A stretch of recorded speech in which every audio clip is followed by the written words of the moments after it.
여러분 안녕하십니까. 정격기사 정창준입니다. 제21대 대통령 선거일입니다. 대선 전국을 지켜본 유권자들은 어떤 선택을 할까요? 오늘 정격시사는 대선 특집으로 준비했습니다.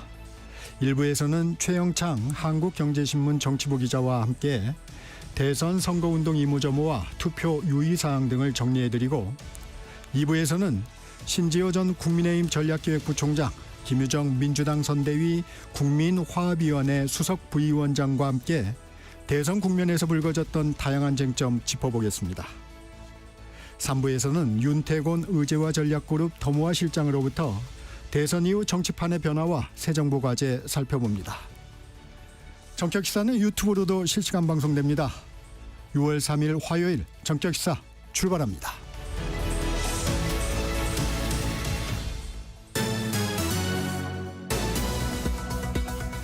대선 특집 첫 번째 코너입니다. 최영창 한국경제신문 기자와 함께 현재 투표 상황과 투표 주의사항 자세히 살펴보겠습니다. 최 기자 안녕하세요. 안녕하십니까. 먼저 밤사이 나온 대선 관련 뉴스부터 전해주시죠. 예, 어제 공식 선거운동 마지막 날이었던 만큼 이제 밤늦게까지 후보들 계속 격전지 돌아서 유세를 했습니다. 네. 먼저 이재명 후보는 피날레 유세를 여의도 공원에서 했습니다. 즉 주산으로 한 4만 명 정도 모였는데요. 투표로 내란을 완전히 종식하자고 주장을 했습니다. 어제 하루 종일 이제 수도권 일대를 돌았습니다. 네. 그 중에서도 이제 기자회견을 한 곳이 이 성남의 이제 한 교회 앞이었는데요. 성남이 이제 성남시장에서로부터 이제 출발했던 만큼 본인의 정치적 고향이었다 이런 말을 하면서 굉장히 의미를 부여했고, 내란으로 나라가 위기에 처했고 내란을 극복하기 위한 선거라고 규정을 하면서 실천과 성과를 만들어 온 충직하고 유능한 일꾼 이재명에게 기회를 달라고 호소를 했습니다.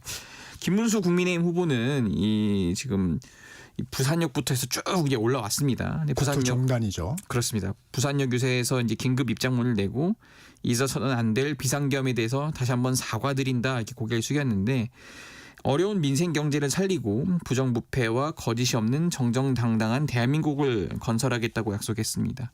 김 후보 마지막 유세가 이제 서울시청 앞 광장이었습니다. 이 대미를 장식하면서 민주당 이재명 후보의 방탄 독재를 막아달라고 재차 호소했습니다. 이준석 개혁신당 후보는 계속 대학가 유세를 벌였는데 어제도 한국공학대 시흥에 있습니다. 한국공학대에서 계엄과 태극기 부대, 부정선거에서 자유로운 저 이준석만이 범보수 진영의 대안이라면서 미래를 위한 보수 진영의 초승달이 차오른다는 심정으로 이 시드머니로 이제 이준석에 대한 선명한 투자를 해야 한다고 강조했습니다. 지금 이번 대선 투표는 전국 14,200여 개의 투표소에서 오전 6시부터 시작을 했고요. 경찰도 이제 이 시각부터 가용 경찰력을 총동원하는 이제 가포 비상을 내렸습니다. 네. 비상근무 체제를 도입한 건데 먼저 투표소 경비를 강화하고요. 경찰관 2만 8천여 명이 여러 투표소를 도는 연계 순찰을 벌입니다. 투표소 인근 불법 행위를 차단하고 또 안전사고 예방 활동에 나서는 거고요. 투표가 종료되는 게 오후 8시입니다. 오후 6시가 아니고 8시인데요. 선관위는 이 투표함을 개표소로 옮기고요. 이때도 경찰이 이 선관위 차량을 호송을 하는데 무장 경찰관 2만 9천여 명이 동원돼서 혹시 모를 네. 사태에 대비를 합니다. 개표소 경비도 강화되는데 전국 254개 개표소에서 이제 8,000명 가까운 경찰관이 경비를 받고 난입 시도와 주변 소란 행위 등을 차단할 계획입니다. 경찰은 이제 내일 있을 취임식까지 지금 계속 경호를 맡고 대통령 집무실에 도착하는 시간까지 가포 비상을 유지할 예정입니다. 네, 본투표가 시작된 지 1시간 이제 20분을 넘고 있는데 현재 투표율 상황 좀 집계가 될 수 있을까요? 예, 오전 7시 기준으로 일단 발표가 됐습니다. 전국 네. 투표율 2.4%입니다. 오늘 하루 1시간 동안에 108만 명의 국민들이 지금 참여를 한 겁니다. 제일 높은 지역이요. 대구입니다. 대구. 사전투표에서 가장 낮았던 지역 그렇습니다. 아닌가요? 사전투표 때는 대구가 25.63%였는데 네. 대구가 지금 3.2%로 뭐 1시간 기준이긴 합니다만 가장 높고요. 그다음은 경북으로 3.0%입니다. 가장 낮은 이게 2.2%보다 안 되는 지역이 있는데 전남 1.9%, 네. 광주 1.8%입니다. 여기는 뭐 사전투표 때 이미 많이 하신 분들입니다. 전남은 사전투표 때 56.5%였고 그렇죠. 광주는 52.12%였기 때문에 사전투표에 참여를 안 했던 대구 경북 지역 유권자분들이 지금 본투표 때 많이 하고 있다 이렇게 지금 분석이 되고 있습니다. 이 각 정당마다 판세 분석이 끝났을 텐데 후보별 득표율은 어떻게 예상하고 있습니까? 각자 자신들이 이제 그래도 이긴다 이런 좀 네. 해석들을 하고 있지만은 어쨌든 지금 분석을 해보면은 이재명 후보 캠프에서는 그 마지막으로 공표된 여론조사 흐름이 계속되고 있다 이렇게 주장을 하고 있습니다. 네. 그 사전 투표율이 그 20대 대선보다는 조금 낮았지만은 어쨌든 역대로 보면 2위다. 그런 만큼 또 그리고 사전 투표율이 이번에는 목요일과 금요일이 진행됐지 않았습니까? 그렇기 때문에 주중에 이루어졌던 걸 감안하면 유권자들의 이런 내란 종식에 대한 의지가 강력하다.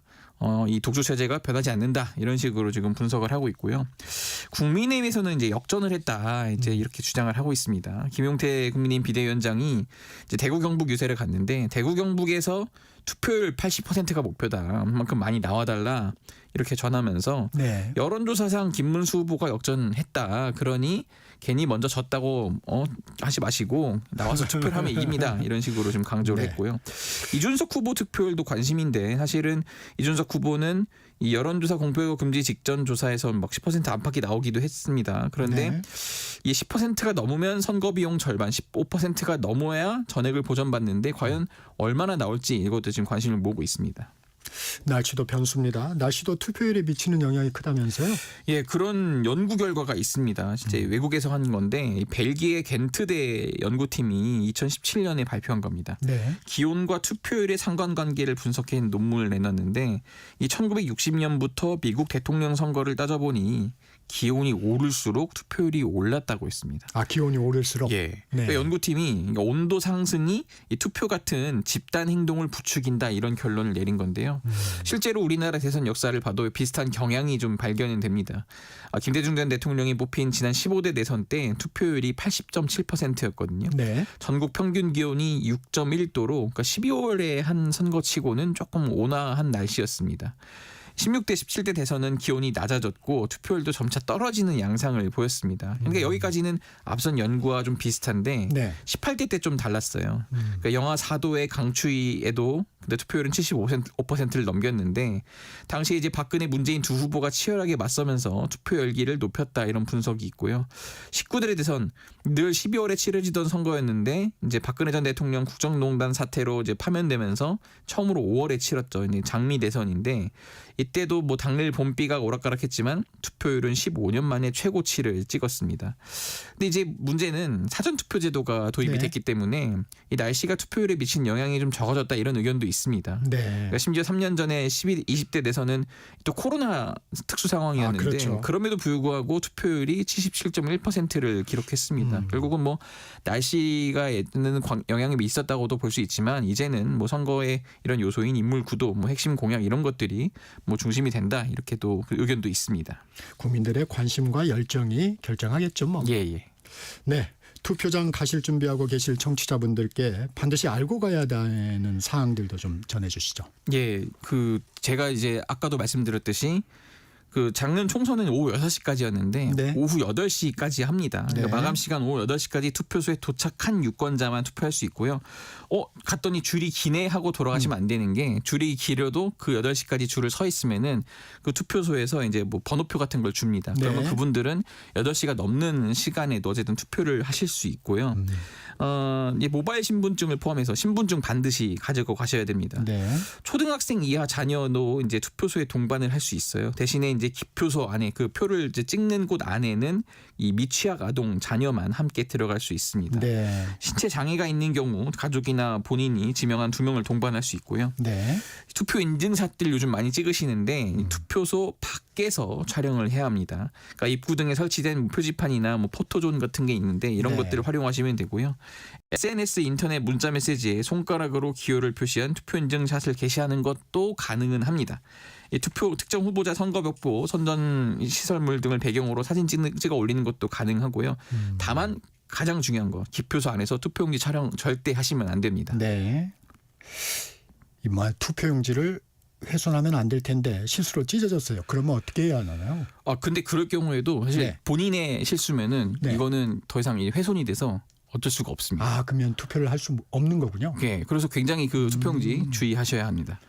이 선거법 위반으로 형사처벌을 받게 되는 경우들도 좀 있죠? 그렇습니다. 지금 이번에만 보더라도 벌써 그 이 사전 투표할 때 이 대치동에서 이 선거관리 사무원이 대리 투표까지 본인 네. 배우자 그 이 신분증을 그랬죠. 하지 않았습니까? 네. 그분도 결국 구속이 됐기 때문에 이 선거법에 대한 그런 것들은 굉장히 위중하게 다뤄집니다. 앞선 것들 이런 그 기표소 안에서 투표용지를 사진 찍는 행위 이런 것도 뭐 구속까지는 안 될더라도 벌금형에 또 처할 수 있기 때문에 네. 굉장히 자칫 그 순간의 실수로 아차 싶었던 것들 그냥 무심코 넘어가면 안 됩니다. 네. 주의하셔야겠습니다.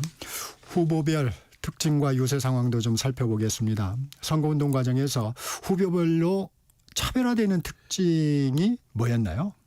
이 아무래도 이제 진영이 나눠져 있기 때문에 이제 이재명 후보 같은 경우는 이번에 이제 슬로건이 이제부터 진짜 대한민국, 뭐 지금은 네. 이재명 이런 식으로 계엄과 내란으로 치러진 대선이라는 점을 굉장히 부각을 했습니다. 내란 종식과 민주주의 회복, 뭐 대한민국 제도약, 이 통합된 대한민국이 뭐 진짜 대한민국이다 이런 식으로 의미를 좀 담았고요. 김문수 후보는 반면에 좀 상대적으로 어쨌든 뭐 구여권이라고 할 수 있지만은 그럼에도 불구하고 이 알고 보니 후보 대 후보 이런 걸 좀 부각을 하기 위해서 네. 알고 보니 진짜는 김문수다. 뭐 저기서 그냥 진짜 대한민국 뭐 이제는 지금은 이재명 이런 식으로 나오니까 알고 보니 진짜는 김문수다 이런 식으로 또 맞대응을 하는 맞대응을 상황. 했습니다. 네. 그러니까 김문수 후보가 또 비교적 대중적으로 덜 알려졌다, 제대로 알려지지 않았다 이런 점을 좀 고려한 건데요. 그러니까 국회의원, 경기도지사, 고용노동부 장관 등을 했지만은 그동안 정치 인생에서의 성과가 잘 알려지지 않았다는 점들을 좀 이렇게 어떻게 보면 부각을 시킨 겁니다. 그러니까 살아온 인생이나 뭐 경기도지사 시절에 뭐 한센인 환자를 찾아가 돌보는 네. 등 이런 것들이 이제 진정성 있는 대통령이다, 가족 문제도 없다, 뭐 이런 식으로 이제 좀 그런 것들을 강조한 거고요. 이준석 후보 같은 경우는 이제 미래를 위한 선택 이런 슬로건을 걸었습니다. 이제 막 대통령 선거 피선거권을 얻은 40대거든요. 네. 나는 젊은 후보고 미래가 있는 후보다 이런 걸 이제 강조하기 위해서 본인에 대한 투표가 미래를 위한 투자라고 호소를 했습니다. 유세 방식은 어떻습니까? 이게 이제 뭐 당별로 좀 다녀보기도 했지만은 네. 뭐 특정 당을 뭐 편애하는 건 아니고 이 상대적으로 이제 민주당이 좀 짜임새가 돋보이긴 했습니다. 그러니까 더 일찍 대선을 준비를 했고요. 준비가 많이 됐겠죠. 예, 갑작스레 치러진 건데 어쨌든 민주당에서는 탄핵과 이제 이 파면을 전제로 굉장히 그렇죠. 대선을 준비해왔기 때문에 후보 자체도 또 3년 전에 본인이 민주당 후보로 뛰어봤기 때문에 이 당 조직이 좀 장악이 돼 있던 상태고요. 후보가 오기 전에 이제 지역 유세단에서 흥을 좀 돋굽니다. 네. 그렇게 해서 그리고 이제 보통은 열세장 가면은 그 지역 정치인이 나와서 연설하고 뭐 그런 것들이 굉장히 일상화돼 있는데 민주당에서도 당연히 지역 정치인이 연설을 하지만은 뭐 지역 당원이라든지 시민이 직접 마이크를 들고 나와서 왜 우리가 이재명 후보를 지지하는지 시민의 목소리로 나온 게 이번에 좀 차별화된 점이라면은 그런 게 좀 있습니다. 네. 그리고 후보가 오기 전에 굉장히 그 중앙 유세단이 또 나와서 각종 댄스로 굉장히 분위기를 좀 띄웠고요. 네. 그러니까 김문수 후보 측 국민의힘은 아무래도 이 탄핵 기각이 될 것이라고 계속 주장을 했기 때문에 네. 조금 대선 준비 촉박했습니다. 그리고 그 와중에 또 한덕수 전 총리와의 단일화 파동까지 있어서 막 유세 초반에 제대로 옷도 김문수 후보 이름이 붙여진 옷도 준비를 못한 그런 사례도 좀 그렇죠. 보였고요. 그렇지만 어쨌든 유세 후반으로 갈수록 뭐 현장 열기도 달아오르고 지지층이 좀 결집되는 분위기가 좀 감진됐습니다. 근데 민주당, 국민의힘 후보 모두 이제 대표 유세곡에 그 질풍가도라는 노래를 똑같이 또 이게 이번에 썼더라고요.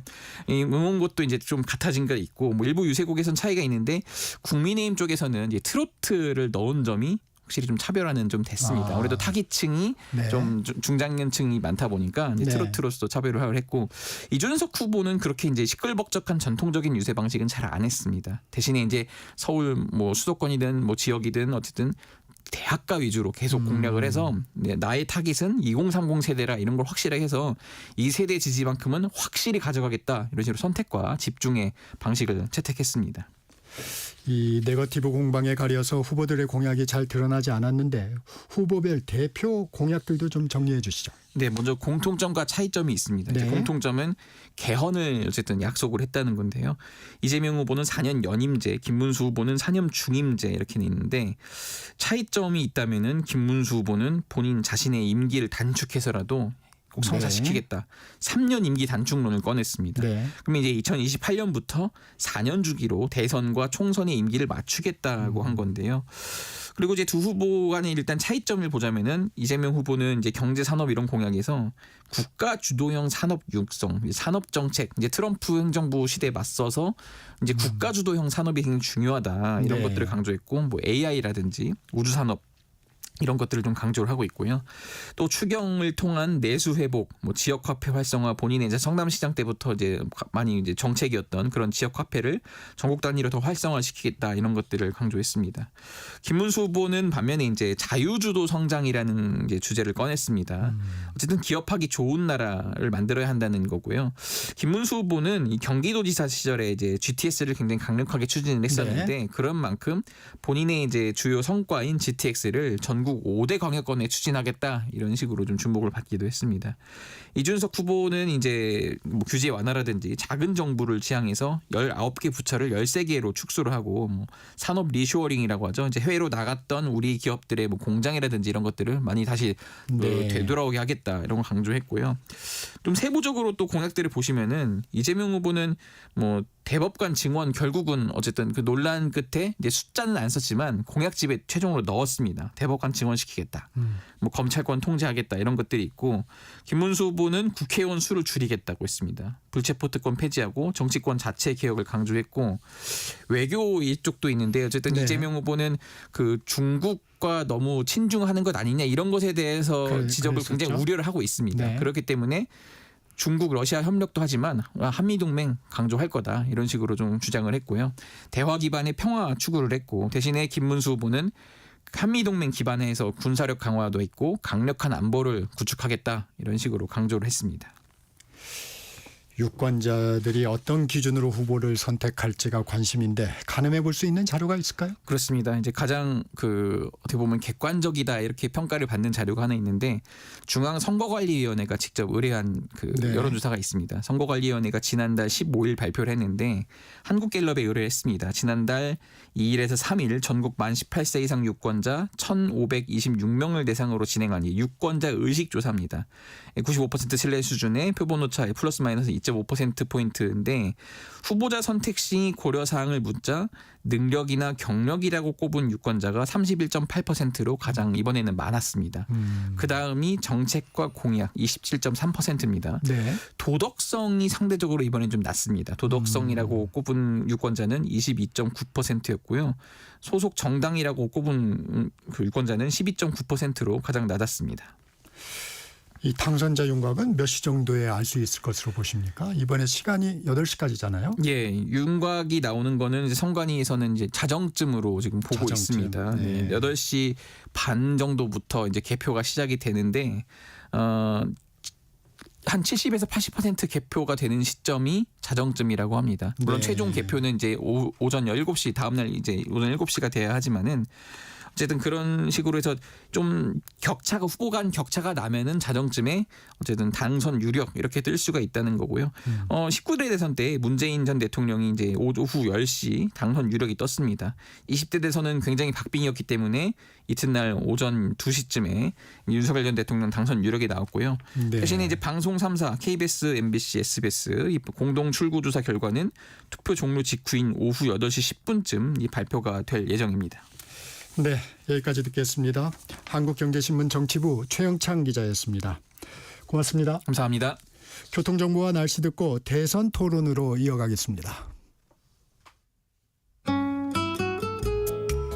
이 시각 교통정보입니다. 선거일인 오늘 지금 출근 차량들이 많지 않다 보니까 정체 구간도 거의 없습니다.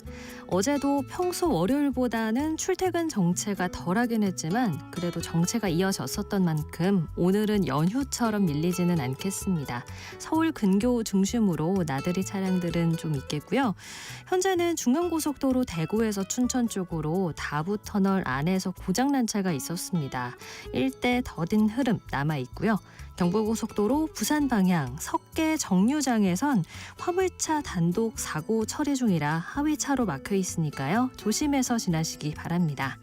서울은 개화 지하차도 배수시설 공사로 어제부터 8월 1일까지 약 2달간 통제되는 구간이 있습니다.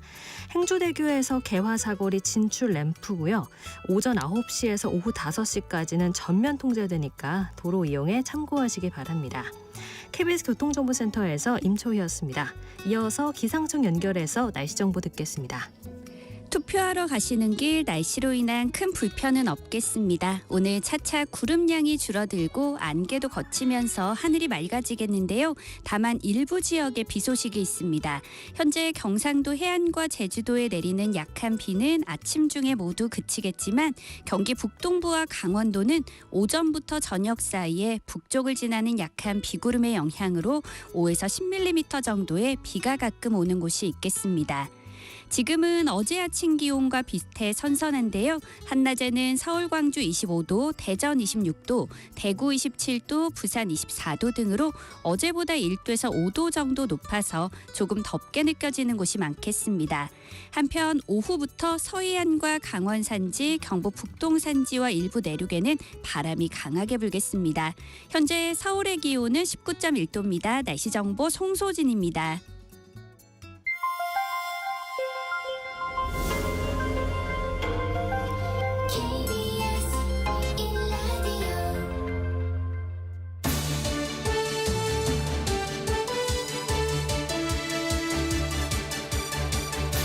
대선 토론 신지호 국민의힘 전 전략기획부 총장, 김유정 더불어민주당 선대위 국민화합위원회 수석 부위원장 두 분과 함께 진행해 보겠습니다. 두 분 어서 오세요. 네, 안녕하세요. 안녕하세요. 두 분은 사전 투표하셨나요? 예, 저는 사전 투표했습니다. 지난 금요일 날 했습니다. 저는 오늘 하려고 합니다. 네. 각 당 후보들 유세 얘기부터 시작을 해보겠습니다. 어제 마지막 유세였는데 장소에 다들 의미를 담았습니다. 이재명 후보는 서울 여의도공원, 김문수 후보는 서울광장 앞, 이준석 후보는 대구에서 막판 유세를 했는데 어떻게 보셨습니까? 김희정 부위원장님. 예, 아무래도 여의도는 국회가 소재한 곳이고요. 상징적인 의미가 있죠. 계엄을 저지를 했고 또 국회 앞으로 12월 3일 밤에 달려온 많은 국민들과 함께 막아냈다는 데 큰 의미가 있고요. 그리고 또 대통령 파면, 국회에서 탄핵소추안을 가결시키기까지 또 국민들이 함께했기 때문에 그 응원봉과 사전결제, 선결제와 이런 것들이 주마등처럼 스쳐가는데요. 그런 의미에서 저희가 얘기했던 이재명 후보가 얘기했던 특히 빛의 혁명을 완성하는 바로 그곳이 여의도가 갖고 있는 상징적인 의미가 아닌가. 그리고 그곳에서 마지막 유세를 하면서 투표를 통해서 그 빛의 혁명의 완성을 시켜달라라는 그런 호소였다는 점에서 상당히 의미 있는 그런 곳이었고요. 마지막에 애국가를 사절까지 제창을 하면서 네. 또 맨 마지막에 또 국민들께 지지자들께 큰절도 했거든요. 후보가. 그 자리에 함께했던 또 아니면 유튜브로 봤던 분들이 가슴 뭉클한 그런 장면이었다 이런 말씀들 많이 하시더라고요. 부총장님, 저기 막판 유세는 어떻게 보셨습니까? 예, 저희는 그 시청에서 보도에 의하면 15만 인파가 모였다. 주최 측. 그냥 기사에 주장이죠? 그렇게 나오더라고요. 굉장히 지금 요번에 김문수 후보 유세 중에 가장 많은 그 청중이 운집한 것 같고요. 어제 보면 이제 한동훈 전 대표라든가 대선 경선 과정에서 경쟁했던 분들, 그다음에 이낙연 전 총리, 또 이제 후보로 선출 확정된 이후에 또 연대가 성사됐던 분들, 총 출동을 했는데 한덕수 전 총리나 홍준표 전 시장은 아니니까 총 출동이라는 말을 또 조금 네. 그러나 그 운집한 그 인원 규모나 어제 그 무대에 같이 오른 면면을 봤을 때 김문수 후보로서는 어제 가장 의미 있는 마지막 유세를 한 게 아닌가 이렇게 보여집니다. 예. 본투표 진행되고 있습니다. 재외국민 투표율이 역대 최고를 기록했고 사전 투표율도 역대 두 번째인데 당에서는 최종 투표율을 어떻게 보십니까? 섣불리 좀 예상하기가 쉽지는 않은 것 같습니다. 왜냐하면은 사전 투표가 이제 10년이 넘다 보니까 어느덧 우리 어떤 선거 문화, 정치 문화로 자리를 잡은 것 같고요. 그래서 사전 투표가 대세다 이렇게 얘기도 하는데 또 목요일, 금요일도 평일에 이루어졌던 그렇죠. 거기 때문에 그 영향도 있어서 지난 대선보다 사전투표율이 훨씬 높지 않을까 했는데 약간은 못 미쳤던 것 같아요. 그래도 평일날 사전투표층 굉장히 높았는데 이제 오늘 본투표에서 얼마나 많은 분들이 참여를 해주실까가 관건인데 사실 사전투표 미리 하고 오늘 기필코 쉬겠다 또 이런 분들도 많이 계셔가지고 섣불리 판단하기는 어려운 것 같습니다만은 아침에 지금 굉장히 줄을 많이 섰더라고요. 네. 저희 식구 4명인데 3명은 사전투표했고 오늘 이제 작은 아이가 일찌감치 갔는데 벌써 한 30명 6시 전에 줄 서 있었다고 해요. 그래서 많은 분들이 오전에 좀 하려는 게 아닌가 싶은데 저는 뭐 지난 대선 때 투표율하고 네. 비슷하지 않을까. 내심으로는 조금 더 많은 분들이 하셨으면 좋겠는데 예, 그런 생각입니다. 한 합산 투표율이 한 80% 정도가 지금 관건인 것 같아요. 넘기느냐 뭐 못 넘기느냐 어떻게 보십니까?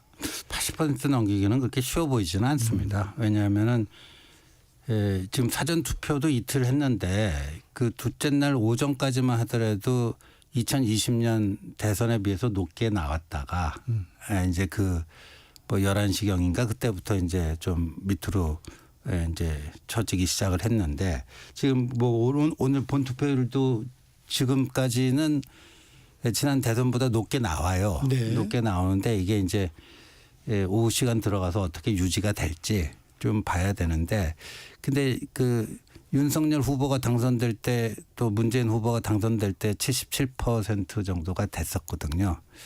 근데 이번에는 제가 보기에는 77%에 육박하는 게 이렇게 쉬워 보이지는 않습니다. 이 투표율에 따른 유불리보다는 지역별 투표율이 좀 관심이 있는 거죠? 그렇습니다. 사전 투표율이 광주 전남북 세종이 굉장히 높았거든요.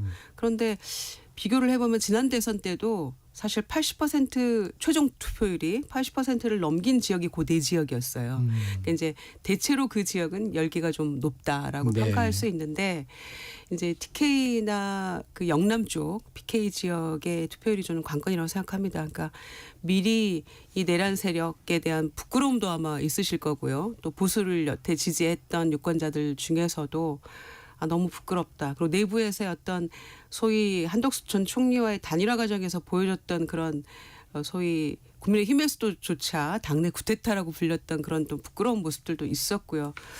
여전히 또 윤석열 전 대통령과 선긋지 못하고 있는 그런 모습 속에서 굉장히 자괴감 느끼는 분도 계실 거고요. 여러 가지 상황에서 미리 어렵다라고 판단하고 투표를 포기하는 분들도 계시지 않을까 이런 생각도 한편 들어서 영남 쪽의 투표율이 상당히 좀 관전 포인트가 될 것 같습니다.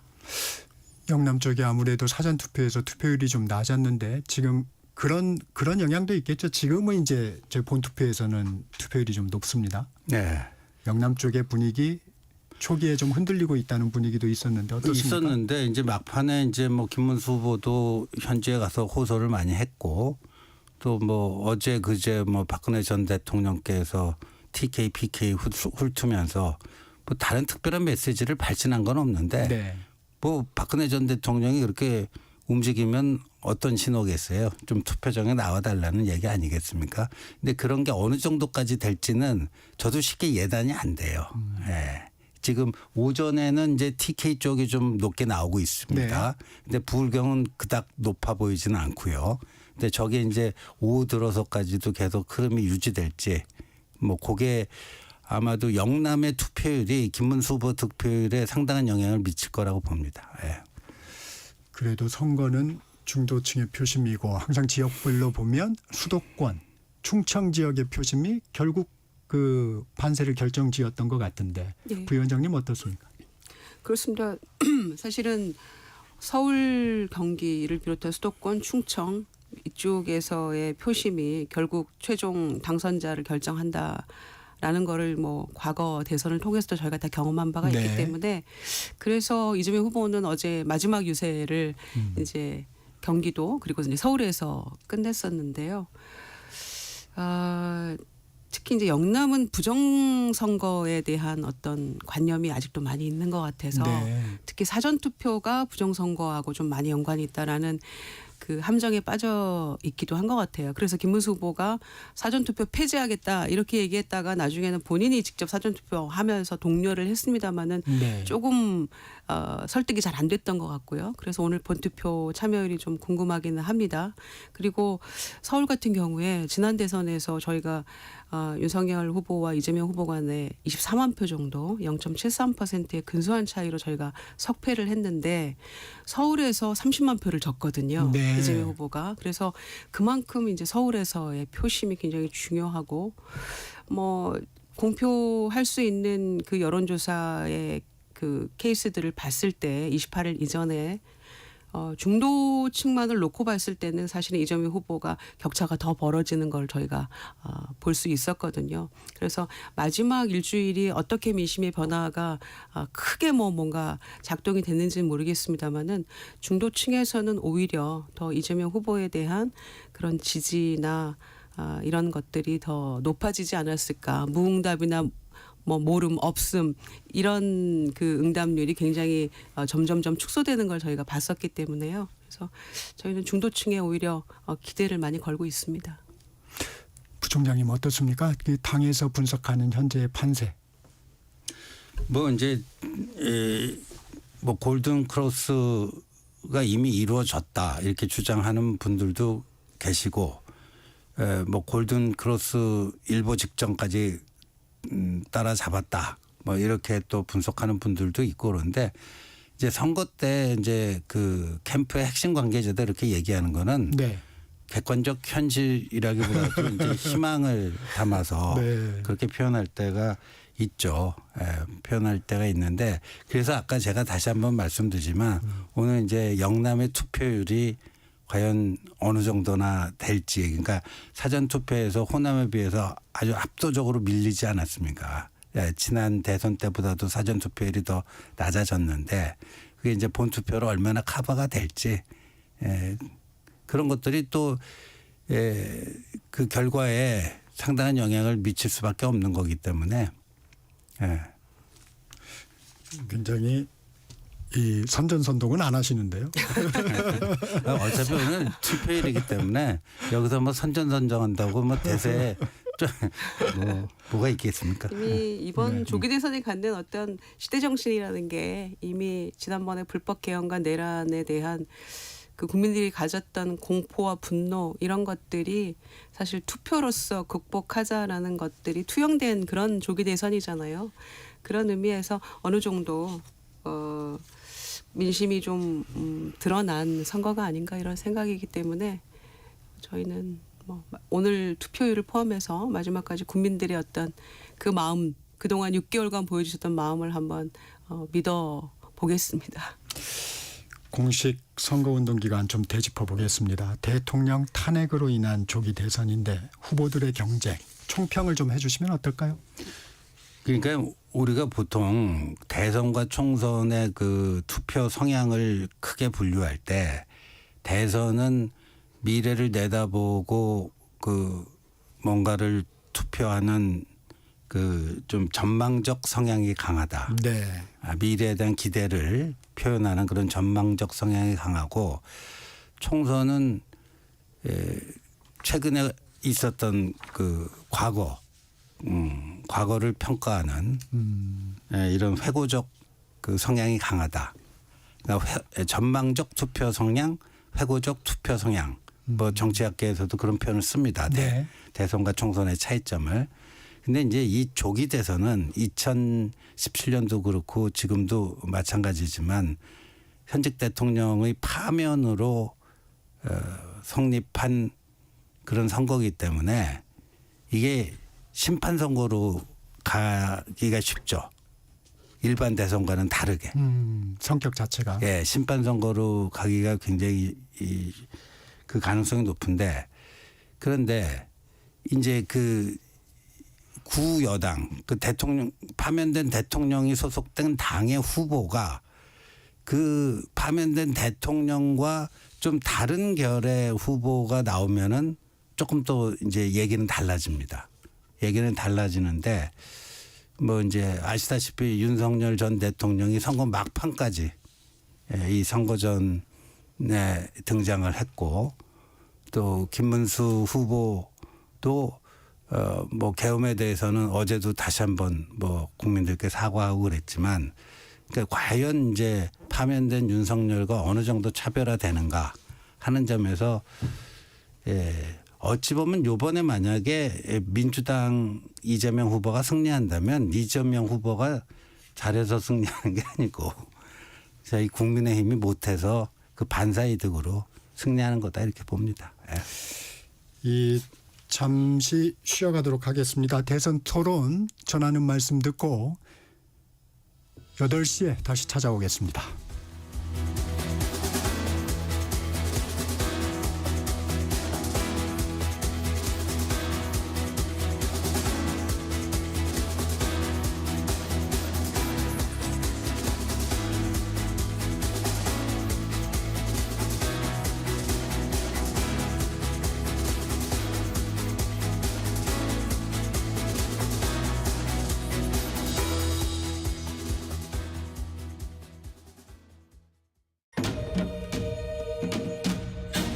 광복 80년 KBS 라디오 캠페인 밸류업 대한민국.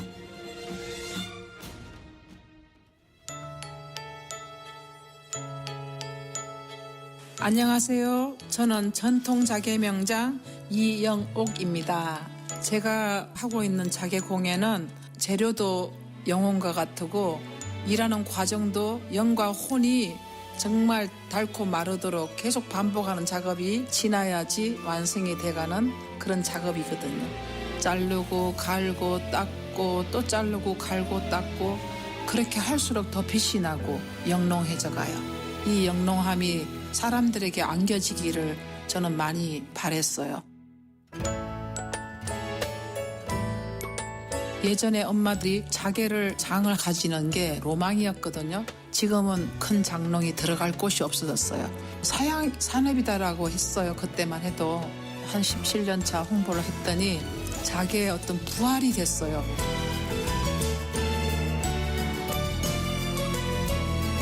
제일 제가 정말 뿌듯한 거는 젊은이들이 335 모여서 자개가 정말 이런 거였구나 막 이렇게 느끼고 만들고 가니까 행복해하는 그런 모습을 보면서 너무 뿌듯하죠.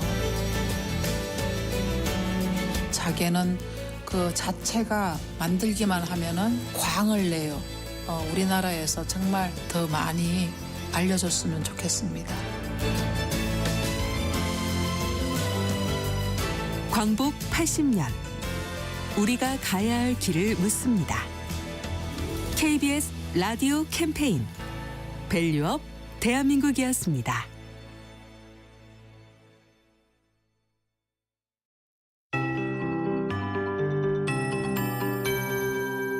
KBS 58분 날씨.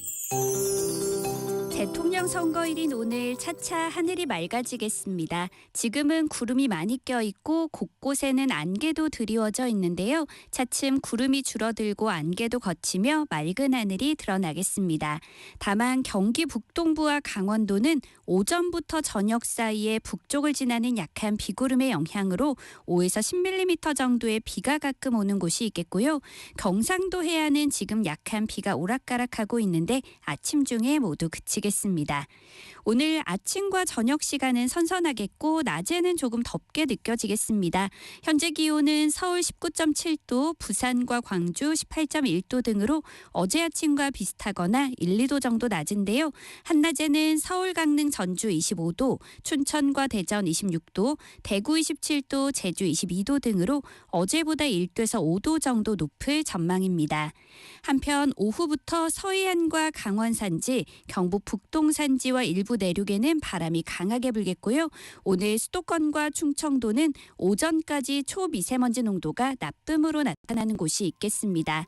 내일부터 이번 주는 대체로 맑은 가운데 기온은 계속 오름세를 보이겠습니다. 현재 서울의 기온은 19.7도입니다. 송소진입니다.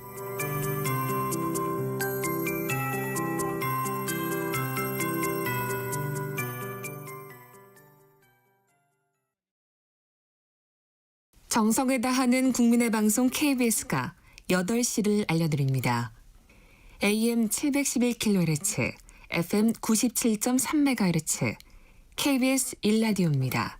HLKA.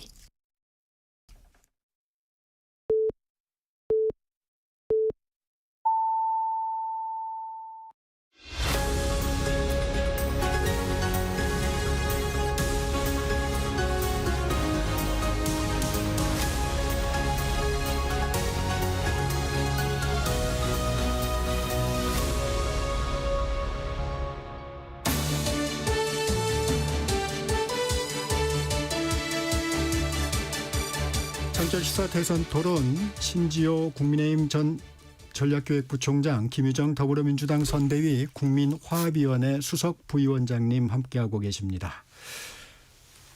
전국 투표율 잠깐 소개해드립니다. 오전 7시 기준 투표율이 2.4%였는데 지난 20대 대선보다 0.3%포인트 높았고요. 8시 기준으로 현재 투표율은 5.7%입니다. 이건 본투표 투표율입니다. 네, 김유정 부위원장님. 네. 앞서도 얘기를 했는데 이번 후보들 간의 경쟁, 선거 구도라고 할까요? 전체적으로 총평해 주시면 어떨까요?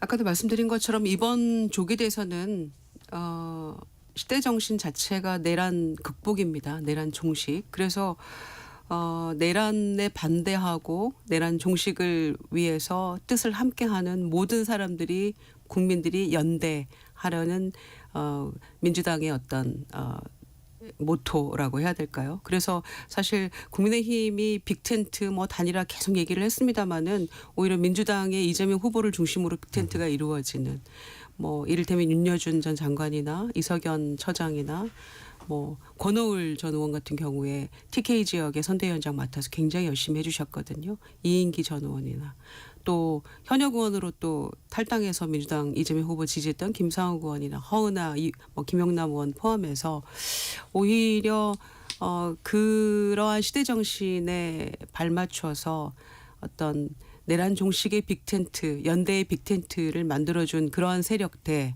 여전히 반성 없는, 그리고 뭐 부정선거 음모론이나 여전히 탄핵에 반대하는 그런 김문수 후보 중심으로 하는 그 세력 간의 어떤 대결이라고 해야 될까요?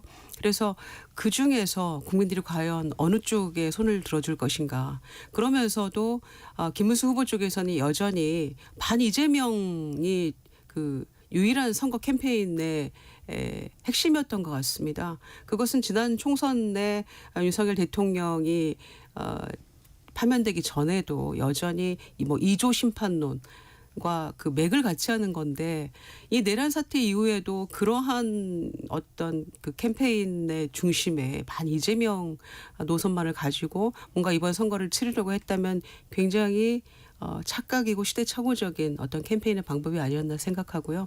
그런 점에서 국민들이 그 지난 6개월간 보여줬던 어떤 그 열망에 부응하는 그런 선거 캠페인을 민주당은 계속해 왔다라고 말씀드리고요. 그래서 오늘 투표로서 국민들이 보여주시지 않을까. 그래서 김문수 후보 쪽의 그 모습을 보면서 5월 3일 후보가 됐는데 딱 두 가지로 2주일을 보내더라고요. 한덕수 전 총리와의 단일화 문제, 그다음에 대통령이 탈당을 뭐 할 거냐 말 거냐, 이렇게 시간을 흘려보내는 걸 보면서 여전히 정말 민심이 무엇인지, 민심이 얼마나 무서운지를 모르고 이렇게 이런 모습을 보이는구나라는 생각 때문에 굉장히 더 분노하고 절망했던 것 같습니다. 그게 이번 선거의 어떤 시대 정신이 아닐까 생각합니다. 반 이재명 정서에 호소한 전략. 근데 그게 이제 선거라는 건 상대평가잖아요. 네. 그러니까 그리고 그 한국 정치가 언제부턴가 누가 더 잘하나 게임이 아니고 누가 덜 못하나 게임이 된 거예요. 그러니까 그래도 최악보다는 차악을 선택해야 되는 거 아니냐, 뭐 이런 식의 게 된 건데, 저는 이번 그 조기 대선이 이 국민의힘 이 보수당 입장에서 보면 역대 최악의 상황과 조건, 구도 속에서 치러지는 선거라고 봅니다. 그리고 이거는 아직까지도 저희 당 내부에 계엄에 대한 확신 확실한 평가가 없어요. 이제 뭐 많은 사람들이 바뀌고는 있습니다만 그 계엄을 거의 자폭성 계엄, 정치적으로 수명을 다해가는 이재명의 정치 생명을 기적적으로 되살려주고 구사일생에 시켜주고 뭐 하는 그런 자폭성 계엄이다라는 네. 그 평가와 이 뭐 계몽령이다 하는 이 극과 극의 평가가 같은 당 안에 있는 게 부인할 수 없는 현실이거든요. 그 계엄과 탄핵에 대한 또 그게 있고 지금 뭐 제3 후보로 나와 있는 이준석 후보의 경우에는 2022년 그 윤석열 후보가 3구 대선에서 당선될 당시에 당 대표였습니다. 그랬죠. 네, 그 당시에 승리 연합 이런 것도 지금 해체돼 있는 상태고, 그리고 또 당내는 굉장히 복잡하고 계엄과 탄핵으로 인해서 거의 두동강이 나 있는 상태였는데 또 김문수 후보가 선출된 이후에도 후보 교체를 하려다가 그건 이제 당내에서도 쿠데타라는 표현이 나올 정도로 여러 가지 또 부작용과 후유증이 있는 상태에서 치러지는 선거다 보니까 역대 최악의 상황에서 지금 선거를 치른 거다. 조건 자체가. 네. 이 준직명이라는 말이 있어요. 이준석 후보를 찍으면 이재명 후보가 된다는 프레임인데 사표 방지 심리는 어느 정도 기대하고 있습니까? 그거는 이제 이 유권자 입장에서 다 그 자기 입장에 따라서 그게 그래도 사표는 방지해야 되겠다라는 그런 판단을 하는 유권자와 아니다. 미래를 위한 투자다. 뭐 이렇게 생각하는 유권자가 갈릴 거라고 봐요. 갈릴 거라고 보는데 제가 봐서는 영남 쪽에서는 그래도 그 준증명 이게 그래도 가장 통할 수 있는 지역이 좀 영남 지역이라고 봅니다. 김여정 부위원장님, 이번 대선 전국을 흔든 결정적 사건이나 장면 꼽아주시면. 워낙 선거 자체가 이제 정책이나 공약이나 비전 가지고 얘기를 하기보다는 일단 내란 극복이라는 시대적 명제가 있었기 때문에 사실은 정책이나 공약보다는 그쪽에 좀 포커스가 맞춰진 건 사실인 것 같습니다. 그래서 더더군다나 별 전략 없는 국민의힘에서는 굉장히 네거티브로 많이 나왔던 것 같고요. 그래서 후보 간에 어떤 정책 가지고 조금 품격 있게 토론하는 그런 모습도 찾아보기 어려웠던 것 같고요. 그 네거티브가 워낙 거세게 몰아닥쳤기 때문에 그래서 여러 가지 설화들도 많이 나왔습니다만은 저는 막판에 이준석 후보의 마지막 토론회에서의 어떤 자충수라고 해야 될까요? 네네. 네, 그런 정제되지 못한 그런 황당한 발언 때문에 일주일을 끌었던 것 같습니다. 그걸 가지고. 그래서 그게 이준석 후보 자신에게도 엄청난 타격이었던 것 같고요.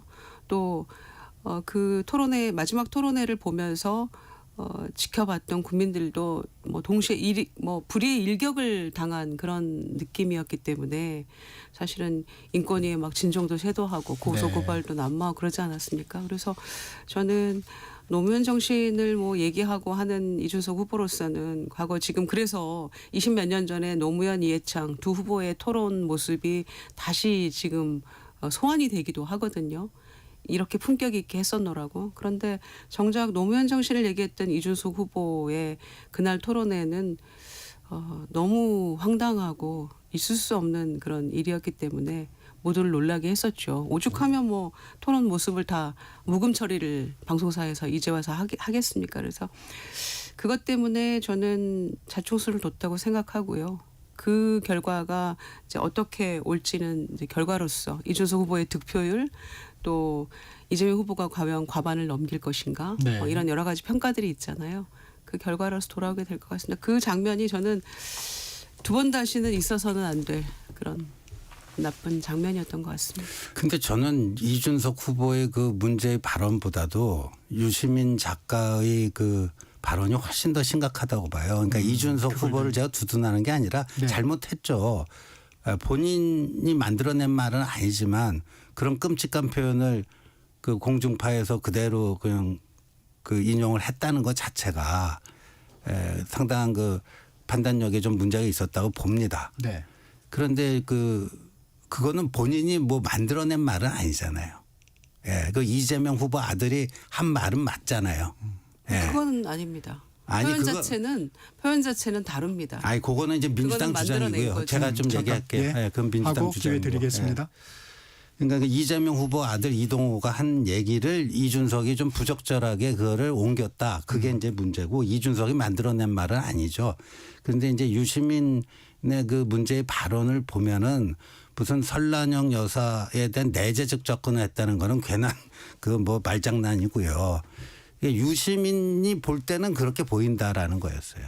그런 식의 해석을 한다라는 거는 뭐 내재적 접근이 아니라 자기의 어떤 세상 경험과 자신의 어떤 그 감각으로 봤을 때 설란영이 지금 저런 상태에 있다 이렇게 얘기를 한 거거든요. 그러니까 그거는 이른바 뭐 그 진보를 가지고 수십 년 동안 먹고 살아온 뭐 이런 사람이 그 진보의 가치와는 정면으로 배반되는 여성 차별과 노동자 멸시 이거를 이제 이중적으로 드러낸 거기 때문에 그 영남의 투표율이 높아지면요. 오늘 대구 경북은 상당히 지금 높게 나오고 있는데 저는 이건 다 유시민 덕이라고 봅니다.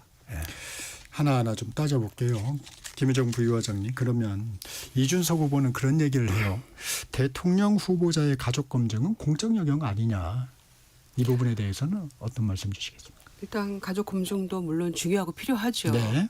그런데 그 이재명 후보 아들과 관련된 이야기는 이미 여러 차례 사과를 한 바가 있고요. 네. 3년 전에도. 그리고 작년에 이제 법적 처벌도 끝난 상황이잖아요. 그러면 후보의 어떤 잘못이나 이런 부분도 아니고 그 아들 자녀에 대한 부분인데 그 얘기를 그렇다면 현장에서 토론을 할 때 이재명 후보께 직접 물어보면서 이 부분이 작년에 이렇게 결론이 났는데 여기에 대해서 어떻게 생각하십니까? 라고 묻던지 아니면 항상 가족 문제가 이슈가 되기도 하는데 박근혜 정권 시절 이래로는 특별감찰관 제도가 없어졌잖아요. 자꾸 임명 안 하고. 그러면 향후에 이런 문제들을 어떻게 관리하실 건가라고 뭔가 제도적 시스템을 만드는 대안을 발굴하는 쪽으로 토론이 좀 이루어져야지 저는 건설적인 방향이었다고 생각합니다.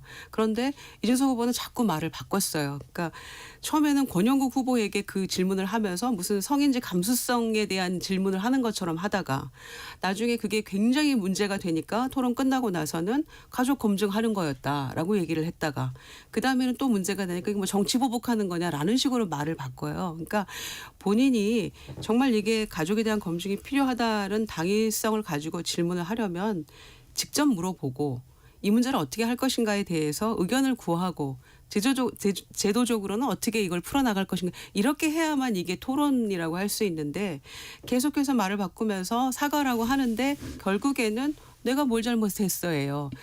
공식적인 사과 자체도 제가 보기에는 당원들을 향한 이메일 정도였고 그조차도 마지막에 미괄식이더라고요. 그러니 저 꼭 15% 받게 해주세요였어요. 그래서 그게 과연 진정성 있는 사과였나. 그리고 가족에 대한 검증도 중요합니다만은 그 문제가 현재 진행형의 문제도 아니고 일단락된 문제를 가지고 이렇게까지 전 국민을 대상으로 혐오적인 그런 발언을 재현하거나 혹은 본인이 만들어낸 기존에 없던 표현 같은 거를 넣어서 이렇게 하는 게 과연 맞는 것이었나. 본인이 나중에 득달같이 사과하는 액션을 취한 것도 결국 잘 나가다가 단이라도 거부하면서 잘 나가다가 내부에서 다 여론조사 해봤을 거 아니겠습니까? 거기에 대해서 굉장한 위기감을 느끼고 사과라고 했는데 그것도 굉장히 진정성 있는 사과는 아니었다고 보기 때문에 전반적으로 큰 문제고요. 정치하는 내내 이거는 꼬리표처럼 따라다니는 문제가 될 게 아닌가 싶습니다. 그래서 압도적인 뭐 새로움을 얘기했지만 결국 나이가 젊다고 해서 젊은 정치를 하는 건 아니구나. 압도적인 구태가 될 수도 있다라는 것들을 본인이 몸소 보여준 그런 장면이었기 때문에 저는 매우 문제가 있다고 생각합니다. 신조 부총리, 네. 저기 민주당에서 얘기하는 것처럼 이미 일단락됐고 네. 그 법적인 처벌도 받았다. 예. 근데 도박 자금 문제는 또 다시 저기 그렇죠. 그러니까 뭐 지금 어제 이재명 후보가 어제 그랬나요? 뭐 본인의 장남이 어디 좀 취업 좀 하려고 그러면 계속 와서 뭐 가짜 뉴스 만들어서 퍼뜨리고 그러니까 그만두고 뭐 이렇게 했다. 그러니까 사실상 제대로 된 소득 활동을 못 했다. 이거를 인정을 한 셈이거든요. 근데 도박 자금 2억 3천만 원이 어디서 나왔는지.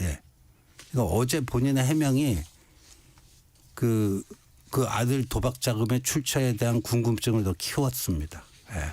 그래서 국민의힘은 그걸 검찰 고발하겠다는 거예요?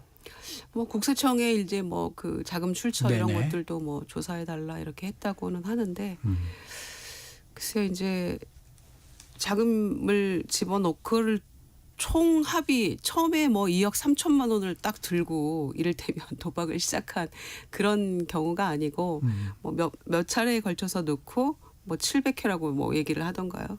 이렇게 넣고 이렇게 해서 했다는 것인데 그 총 합계가 2억 3천이라고 얘기를 하고 있는데 그러면은 이를테면 돌아온 돈도 있을 거 아닙니까? 네. 그런 것까지를 함께 뭐 얘기를 한 것인지 잘 모르겠는데요. 그 부분까지를 포함해서 도박 문제하고 그다음에 뭐 댓글 관련한 것들 해서 작년에 그 벌금 500만 원 처분을 받은 거였잖아요. 그런데 그 문제를 3년 전에도 물고 늘어지고 소위 그리고 이번에도 또 똑같이 이렇게 하는 것이 이재명 후보가 국정 운영할 어떤 능력이나 이런 거에 대한 어떤 평가와 동일선상에서 그거를 놓고 얘기할 수 있는 부분인지 좀 아쉬운 점이 많이 있습니다. 저는. 이 영향력 있는 진보 인사이기 때문에 아까 신지호 부총장님이 말씀해 주신 유시민 작가의 발언도 좀 살펴보겠습니다. 먼저 청취자 여러분들을 위해서 그 발언 내용을 전해드리면 유시민 작가가 유튜브에 출연해서 유력한 정당의 대통령 후보 배우자라는 자리가 설란영 씨의 인생에서는 갈 수가 없는 자리다. 그래서 제정신이 아니다. 뭐 이런 취지의 발언입니다. 그 부분은 좀 어떻게 보셨습니까? 부적절한 발언이었다고 저는 네. 생각합니다. 먼저 말씀드리면요. 근데 저는 이제 유시민 작가의 이 발언이 나오기 전부터 저는 뭐 개인적으로 방송에 나가서 설란영 여사가 했던 이야기들 있잖아요. 노조 폄훼 발언이나 혹은 어떤 예능 프로그램이나 또는 유세 현장에서 상대 후보의 배우자에 대해서 굉장히 그 비판하는 그런 장면들을 많이 봤기 때문에 그거는 역대 대선에서 어떤 배우자도 상대 후보 배우자에 대해서 그런 식으로 비판하거나 비난하는 걸 본 적이 없었거든요. 그거는 어떤 의미에서 일종의 불문율 같은 거였거든요. 그래서 본인 남편에 대한 지지 호소 그리고 앞으로 이렇게 하겠다라는 그런 이야기들이 통상 줄을 이루었었는데 저는 이제 그 부분에 대해서는 충분히 저도 비판해 왔고 비판의 여지가 있다고 생각합니다. 그런데 유시민 작가는 이제 본인이 어떤 김우수 후보 부부와의 어떤 인연 뭐 이런 걸 얘기하면서 했던 것 같은데 부적절했죠. 저는 그렇게 생각합니다. 그리고 이재명 후보도 이제 뭐 사과를 하셨던데 뭐 그럼 제가 했던 이야기 설란영 여사의 앞에 그 두 가지 문제점에 대한 얘기를 똑같이 언급하면서 했는데 매우 곤혹스러웠겠죠. 이재명 후보가. 유시민 작가가 사실은 민주당 뭐 당원도 아니고 선대의 어떤 역할을 맡은 분도 아닙니다마는 그렇다고 해서 누가 봐도 진보 진영 인사이지 김문수 후보 쪽 인사는 아니잖아요. 그러니까 저희가 손해를 많이 봤어요. 이번에. 제 생각은 그렇습니다. 그런데 일단은 사과를 했습니다. 사과도 뭐 명쾌하게 아주 흔쾌하게 국민들이 받아들일 수 있었는지는 잘 모르겠어요. 저는. 그게 이재명 후보가 이제 발언이 부적절했다고는 했는데 네. 그러면서 이제 본인이 사과했으니 국민께서 용서하지 않을까. 이 뒷부분이 이제 또 약간 그렇습니다. 그러니까 이재명 후보가 한 그런 발언도 네. 아니고 선대위에 이를테면 막 형식 따지면 선대위 어떤 인사가 한 건 아닙니다만은 이재명 후보로서는 그게 아마 최선의 어떤 답변이 아니었을까 싶어요. 저를 봐서라도 좀 이해해 주시고 죄송합니다. 이런 마음이 가로 안에 있던 게 아닌가 저는 그렇게 생각하고요. 사실 좀 많이 아쉽습니다. 이재명 후보가 1, 2, 3 캠페인을 했었잖아요. 1번 이재명 3표가 모자랍니다. 마지막까지 정말 그렇게 호소하면서 캠페인을 했었는데 저희가 막판에 그렇게 한 표 한 표 모으면서 호소한 것들이 조금 손해 본 것 같기도 하고 이것 때문에 국민들이 마음 돌리시면 어떡하나 하고 사실 굉장히 좀 걱정도 되고 그렇습니다. 불가분의 관계처럼 보지 네. 않으시는 이유 때문에 그런 거죠. 그래서 아쉬움이 좀 남습니다. 우리 김유정 부위원장님이 말씀 중에 잠깐 언급을 했는데 설란영 여사도 노조위원장을 한 바 있는데 이 간담회에서 일반 사람들은 노조는 아주 그냥 과격하고 세고 못생겼다고 생각한다고 말해서 또 노총에서 또 비판이 나왔어요. 이거 뭐 노조 혐오, 외모 비하 아니냐 이 부분은 좀 어떻게 보셨어요? 그 저쪽 그 설란영 여사의 그 발언은 본인의 굉장히 중요한 인생의 한 시기를 부정하는 듯한 발언으로까지 들리거든요. 그냥 부적절한 발언이었어요. 근데 그거는 이럴 때 쓰는 표현이 부적절한 발언이고요. 네. 유시민 씨의 얘기는 망언이죠. 망언. 그건 부적절하다고 하는 그 표현 자체가 감싸고 도는 거예요. 그리고 이재명 후보가 유시민 씨 그게 부적절하다. 근데 본인이 사과했으니까 그래도 국민들께서 용서해 주시지 않겠느냐 이렇게 얘기를 하더라고요.